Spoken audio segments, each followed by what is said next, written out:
Hello everybody, my name's Novi and welcome back to the channel. There's a lot of buzzwords in the online world of pro wrestling these days. Fumbled, buried, sicko, they're all being thrown around constantly. And when that happens, they start to lose all meaning, especially when they're used wrong like they usually are. Someone leaves a promotion, they were fumbled. A loss means someone got buried. Sicko matches are Kyle O'Reilly and Will Ospreay. It's kind of gone insane. This same thing happened to a certain word particular to AEW that I've always liked. The feeling. I get it's two words, but it's basically one. I think nowadays, people use the feeling so often when referring to AEW that nobody knows what it actually means anymore. So today, I'm defining it myself and giving out a few examples of things that embody the feeling of AEW. Before we dive in though, make sure to like this video and subscribe to the channel for streams every Wednesday before Dynamite and new videos just like these every Saturday, always doing one thing,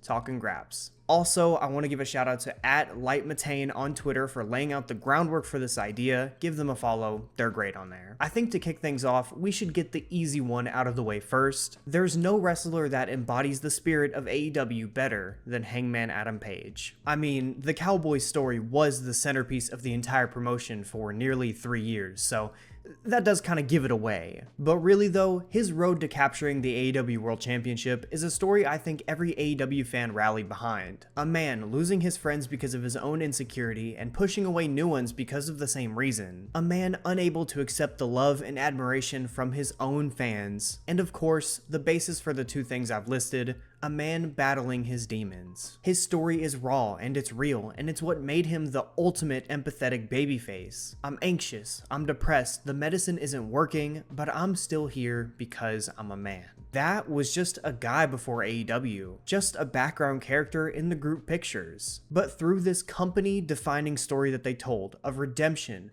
failure, and triumph, him lifting the AEW World Championship at Full Gear after beating his longtime friend and now longtime rival Kenny Omega is one of the best moments in wrestling history for my money. And even outside of the great character work I've already talked about, his in-ring embodies the spirit of AEW all the same, considering he can have any kind of match and be great at all of them. Texas Death, singles, tag, trios. If AEW is where the best wrestle, he belongs there. Hangman Page is what AEW was founded on. It's what it's been built around, and even still to this day, I don't think that's changed. His story and his rise to the place he is now in AEW, being a fan favorite and being one of the true main eventers in the company, embodies the feeling wholeheartedly to me. Next up, let's go with another wrestler that embodies the feeling, Riho. Riho was the first ever women's champion in AEW, being crowned on the first ever Dynamite. And while that may seem like the obvious reason for including her on this list, it's not.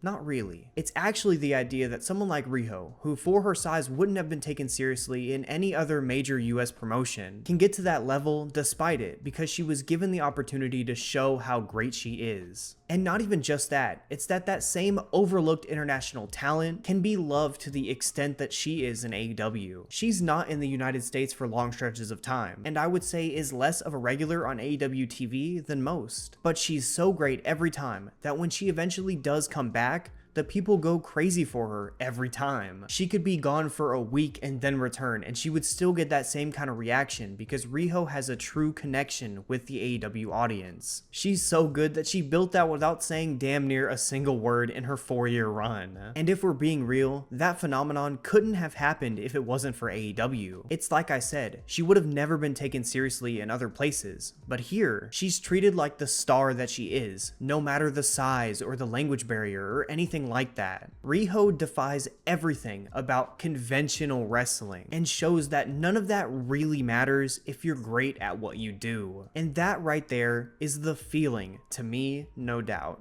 Next up on the list, we have someone who is now a former wrestler.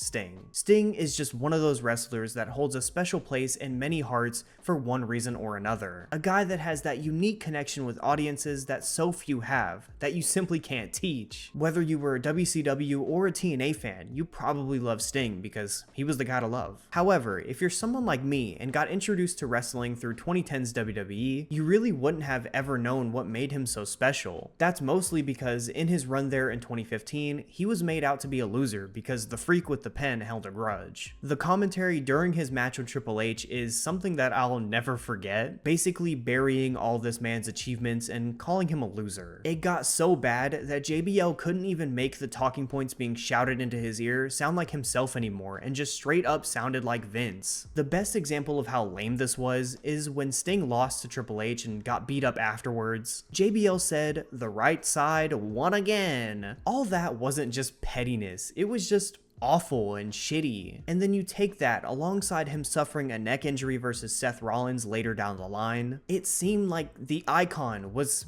gonna go out sad. He was 56 at this point, and it was pretty unlikely that he'd ever return to WWE again. And it's not like he was jumping for joy to go back to TNA. It started to feel like maybe this was just gonna be how it ended for him. Then in 2019, a new promotion came into town, and in 2020, he jumped headfirst into it. Sting would make his AEW debut on the TV special Winter is Coming, saving Cody and Dustin Rhodes, and also Arn Anderson. People were excited, of course, but also people had no idea what this run was actually gonna look like. The man was 61 years old at this point, coming off of a neck injury just 5 years prior. What could he actually do? Could he wrestle still, or was he just gonna be a manager? Was he gonna shoot some angles here and there? Turns out, he could do it all, and that's actually exactly what he did. It would go on to be iconic moment after iconic moment for Sting throughout this AEW run. The crazy dives, the super cool team-ups, and the somehow really great matches alongside his perfect partner Darby Allin. And of course, the cap to it all, the perfect retirement match at Revolution earlier this year. A match that I was lucky enough to be there for, live and in living color. And while I was there, watching this man be celebrated in the ring with my own two eyes, I got what made him special more than I ever had. Of course I had grown to love Sting and search out some of his older work, but this run was special to me and a whole new group of fans as well, because me and that group of fans got to see Sting be great, be the icon, the whole way through live on television. AEW had treated this legend with the respect that he deserved, and through that, they made possible a connection with Sting, a 61-year-old man, and an entire new group of wrestling fans. Doing that with the grace that they did embodies the feeling more so than almost anything else to me.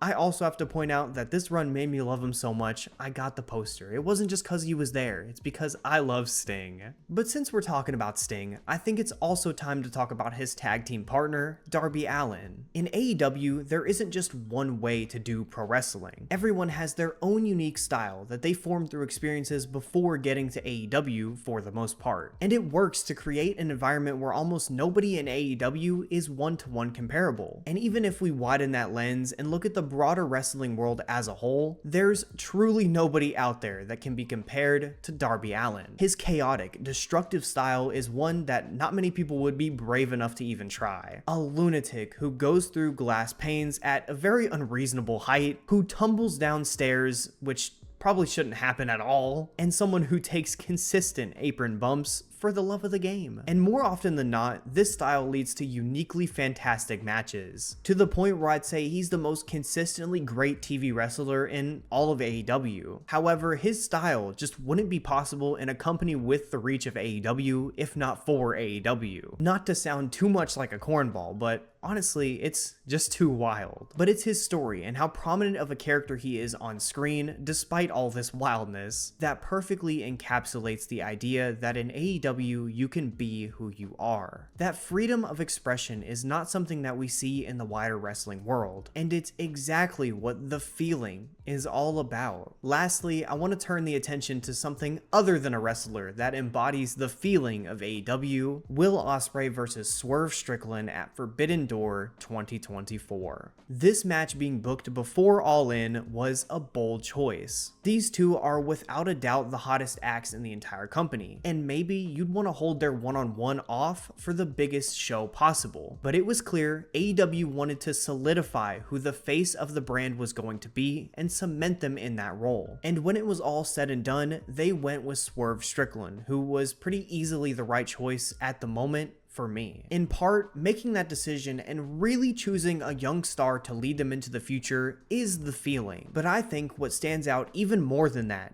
is the match itself. Two wrestlers battling in a fight that feels so full of hunger, not resentment necessarily, just a mutual understanding between both parties that the other would do what it takes to win, no matter what, because they wanted to be the face of the brand. The match never needed any phony angles to make it mean something. All it needed was the top prize, what should always be the top prize, the AEW World Championship, and two young wrestlers who wanted to prove that they're the future of the business without a shadow of a doubt. That embodies what real sports is all about, and it's exactly the kind of stories that AEW should be trying to tell. At Forbidden Door, Ospreay and Swerve made the statement that they were trying to make. They declared that they were the future, and they left no room for anyone to say otherwise. But in a way, they made AEW do the same thing, by having the hottest match, both online and in person, in AEW that I can remember in a very long time. They showed the top brass in AEW that that's what this company should be all about. And I think after that, they have no choice but to be that, because more than any match I can think of in recent memory, embodies the feeling of AEW as a promotion to its fullest degree.